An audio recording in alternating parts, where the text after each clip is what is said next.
Excellency, President Xi Jinping, esteemed world leaders, distinguished participants, ladies and gentlemen, it is my privilege to speak at the second Belt and Road Forum. I congratulate President Xi Jinping and the government of People's Republic of China for organizing this important event. As the Belt and Road transforms from vision into reality, this gathering of partners and friends affords a useful platform for taking stock and setting the agenda. In a world of geopolitical uncertainty, of rising inequality and barriers to trade, the BRI offers a model of collaboration, partnership, connectivity, and shared prosperity. Ladies and gentlemen, BRI marks a new and distinct phase in the onward march of nations of the world along the path of globalization. The presence of so many world leaders today is a proof that we choose hope over despair and cooperation over confrontation. 122 states and 49 international organizations have signed on to the BRI's vision. And this is a historic and a monumental development. Distinguished participants, Pakistan is proud to have partnered and pioneered with China in this transformational endeavor.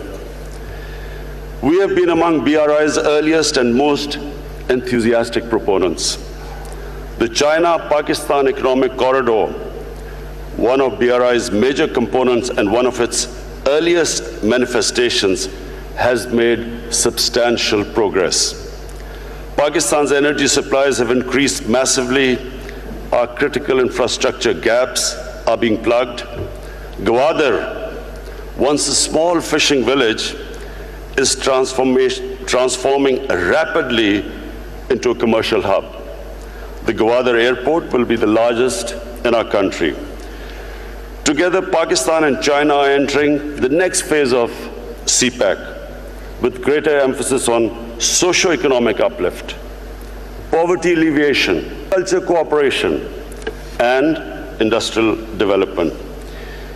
We are expanding the frontiers of knowledge through closer engagement and deeper cooperation in fields of education, innovation, and technology. Along the length of the corridor, special economic zones are set to come up, offering opportunities for investment for Pakistani, Chinese, and foreign entrepreneurs. Supplementing the next phase of CPEC, we are signing an expanded Pakistan-China free trade agreement. We are changing Pakistan's economic landscape and, inshallah, the destiny of our people. I want to thank China and its leadership for their unwavering support for Pakistan. Our deep-rooted friendship, partnership, and brotherhood with China remains strong, resilient, and unbreakable, standing tall in the face of every challenge. I take this opportunity to invite all of you to avail our liberal foreign investment regime and participate in our economy, in particular, infrastructure, railways, dams, IT, and manufacturing. Distinguished participants, as the Belt and Road Initiative takes a further concrete shape, I suggest we direct our efforts and focus on the peoples of our country and towards addressing impediments on their way to sustainable growth. Some of these points have already been touched on by President Xi in his opening speech, but I'd like to make 5 suggestions. To Number one, to undertake joint efforts to mitigate the adverse effects of climate change. The President of Chile has also elaborated on this. In our country, in the last 5 years, we successfully planted 5 billion trees in one of our offices called KP. Now we have launched a nationwide project to plant 10 billion trees in the next 5 years. My suggestion to this forum is that there should be some joint project, an ambitious project of planting trees so that we can mitigate the effects of climate change on our coming generations. Secondly, establish a BRI tourism corridor to promote people-to-people contacts, intercultural understanding. Thirdly, and most importantly, establish an Office of Anti-Corruption Cooperation to combat the scourge of white-collar crime. And white-collar crime has devastated the developing world. Fourthly, create a poverty alleviation fund that supplements national efforts in the fight against poverty and malnourishment. In Pakistan, we have recently launched a target poverty alleviation program called ESAS.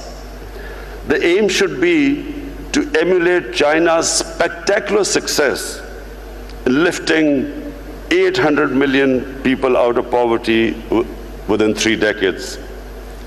And fifthly, make concerted efforts to further liberalize trade and investment flows, encouraging our private sector and businesses to collaborate in projects.